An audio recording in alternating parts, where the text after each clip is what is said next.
Welcome back to another Acceptable Casualties Battle Report. Today we have 1,500 points of Guards tanks against a Panzer Company. Come back with us 1 second, and we're going to be going over the list for Soviets and the Germans. So here we have our 1,500 points of Guards tanks. Down here we have our 1IC the T-34-85. We have two 5-tank platoons with T-34-85s. Over here we have a 3-tank platoon of ISU 122s. And in the back, we have an IL-2 Sturmovik, just the basic one, not the souped-up version. He's going to be coming in on priority air support. So that's 1,500 points of Guards tanks. We'll be coming back in a second to go over the German list. So here we have 1,500 points of the Panzer Company.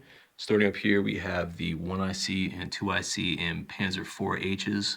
We have a small 3-tank platoon of Stugs, another 3-tank platoon of the Panzer 4Hs. And over here, it's gonna be the bane of my existence today, we have the King Tiger coming out. Down here for infantry support, they have 2 squads of just confident trained infantry. I forgot what they're called. And what's the name of them? Walkier. The Walkier. And then a squad of Nebelwerfers. And then the half-track quad flak guns. So that's going to be 1,500 points of Panzer Company, and hopefully we blow that Tiger up early in the game. I don't feel like dealing with that mess. But come back in a second. We'll let you guys know what the game type is and how the deployment looks.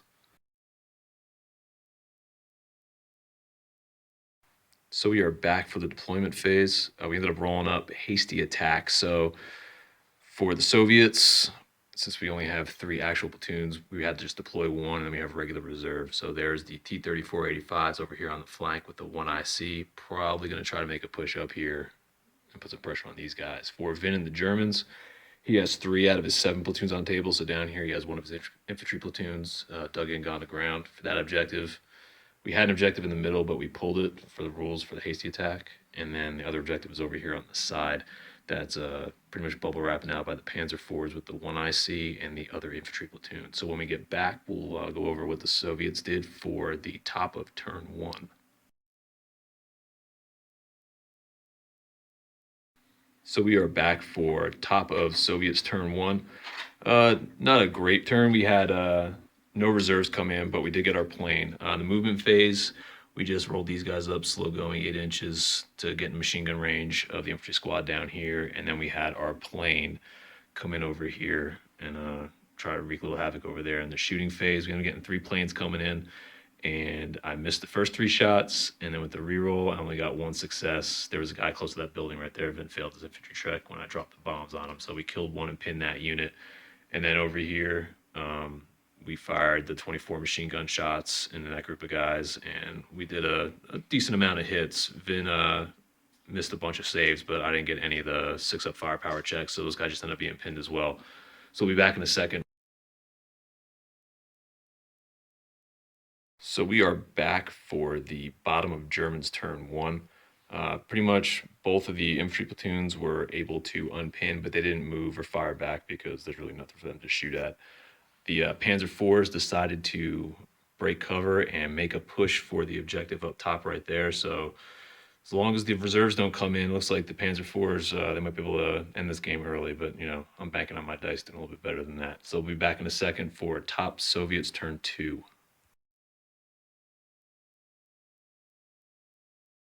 So we are back for top of Soviets turn 2. We didn't get any reserves in again this turn. We ended up pushing up the T-34-85s to here, and we ended up getting the plane to come in again with 2 planes.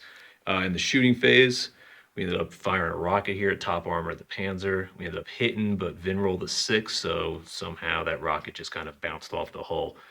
Back on this side for the shooting, the T-34-85s fired all their machine gun fire into there, did a couple hits. Vin passed all the saves but 1 on that one. We ended up killing the guy in the back with our 6-up firepower. So they're pinned. We'll be back in a second for the bottom of turn 2. So we are back for bottom 2 Germans. Movement phase. This platoon started to move up a little bit. I have no idea what Vin has planned. Maybe he's going to use them to push up over on that side.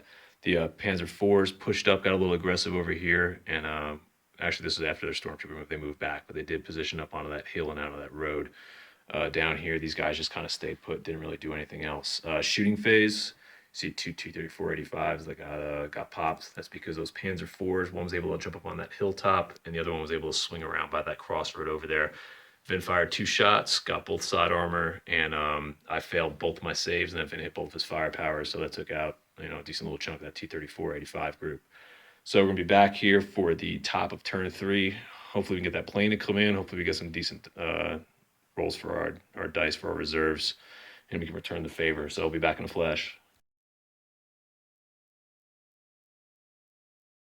So we are back for top of turn 3 for the Soviets. This turn went pretty good for us. We did have our plane come in, only one of them. On that side, we had one reserve come in, and it was our ISU 122s. As far as movement phase goes, we just moved the 122s up around that house to kind of defend that objective. We brought the plane in over here, and then we brought our T-34-85s over here. So as you see, the infantry squad that was here before, things didn't go too well for them. We rolled up, fired some machine gun shots. We lost one of our tanks on a bog, and then I think it was like 4 passes of close combat, and Vin couldn't get his, the Panzerfaust team to even get a hit. So they just got, slowly steamrolled and taken out. So that's the end of that. So we have that objective right now. So Vin's going to need one of those reserves to come in next turn to maybe contest and keep this game rolling. Our plane came up on this side over here. We had to reroll our successes. Only one plane came in. We were able to blow up one of the Panzer IVs right there. And then with the ISU 122s, we were able to take out another one with our shooting as we rolled in. Vin ended up failing his motivation, but instead of throwing his 1IC and mix them in with them, he decided to keep them on the table just for the company command, because if he would have went off with those Panzers and the other guys lost in close combat, it would have probably been endgame because his 2IC isn't on the table right now. So we're going to be back in a second, and we'll see. Hopefully Vin gets those reserves in so he can come back in and help defend against this objective right here. If not, this is going to end up being game over. So hang tight. So we are back for bottom of turn 3. Vin had his reserve come in, and he elected to go with the King Tiger on the flank over here. So he moved over. The 1IC ended up rolling over the top of the hill, and the infantry ended up digging in. Shooting phase, things did not go as planned for Vin. The Tiger and the 1IC, they both ended up just biffing. They shot into the clouds, missed everything. So neither one was in contest. Well, the 1IC can't contest. But yeah, the Tiger couldn't get into contest because his reserve was a 5 or a 6. So we had to come off that table edge. So it's going to be a win for the Soviets, a quick win. So that means we could probably get another game in tonight. So maybe you get double bat reps on Friday. We'll see how it goes. But we'll be back in a second, and we'll go over our tactics, what went right, what went wrong. So be back for the endgame recap in a second. So we are back here for the end of the game recap. This is a quick one. A lot of stuff blew up. Like I said, it was fun for 3 turns for me. I know for Vin, the dice really didn't help him out too much, but I guess we'll go over what our plans were and how things went. So for the T-34-85s that I brought in first, I figured I would just pressure this one side right here, and then just, that's all the infantry dug in over here, push those T-34-85s up through the fields, since I saw his Panzer IVs were deployed on that other side. So I figured I'd get at least a turn or two with that mountain in the middle to get up there without taking any fire and get a little bit of pressure on these guys, possibly get the assault off before I took any hits. I was really hoping that I'd at least get one of my reserve units to come in a little bit earlier than that. That kind of scared me, because when Vin pushed up with those Panzer IVs, I really thought that objective was going to be threatened, because if he would have got on there, it would have just turned into a point-blank tank fight. And like I said, I wasn't really liking my chances if that would have ended up happening, just because of the mobility of those Panzer IVs. I think he would have had he might have had a field day with those 122s. As far as the game played out, like I said, the plane did pretty good. I mean, he came in, pinned a bunch of people, blew up a couple tanks here and there. And like he did all right, but I think the heroes for these guys was definitely this T-34-85 squad. I mean, they came in here, they were able to grind down that infantry squad that was sitting here and take those objectives. As far as what I noticed from when Vin came on, the deployment was pretty good. Obviously, just dug in the infantry on the 2 objectives, and those Panzer IVs over there threatening that flank, could have been used to defend or push up against that objective. So I think that was a good play. As far as the reserves go, I think having the King Tiger come in before the 3 Stugs with the 2IC, I probably would have went with them instead, just because, I mean, they needed to pull some guys off this objective over here. I understand that if the Tiger would have hit, he could have pulled off 1 automatically, and then if the one IC would have hit 2, it would have forced me to take a command test, which could have knocked these guys off. But I think the Stugs, even with me having to roll saves against a bunch of their shots, I think it might have been a better play as far as the maths go. I don't know, Vin, what do you think? How things played out for yourself, and then what you were looking at as far as your tactics for the fight? I definitely agree that in bringing in the Stugs, I wasn't paying attention to the rear armor. Oh, the rear for the 85s over here. Yeah, for the 85s, and plus I didn't know exactly where I was coming in yet at that point. Oh yeah. It would have been random. So yeah, that makes sense. But still, it still should have been the Stugs anyway. Yeah, I just think for volume of fire, Yeah. you would have had just, you would have popped at least one, at least something.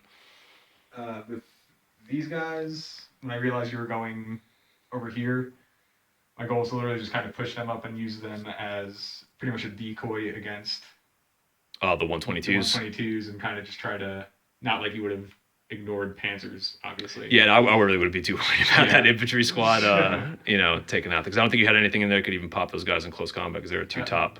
Oh yeah, he doesn't have. Yeah, he didn't. I don't remember. You didn't upgrade him, so yeah. Yeah, so it would have just been. It would have been a slow meat grinder if I would have pushed those guys up the table. Yeah, I think overall, fun game, short game, but the good thing is we'll be able to get another one in, maybe mix up the list a little bit, try something a little bit different. But thanks for watching once again. Like or subscribe, all that jazz. We'll be back with another battle report, and I guess right after this. Yeah. So thanks for watching. See you guys in a little bit.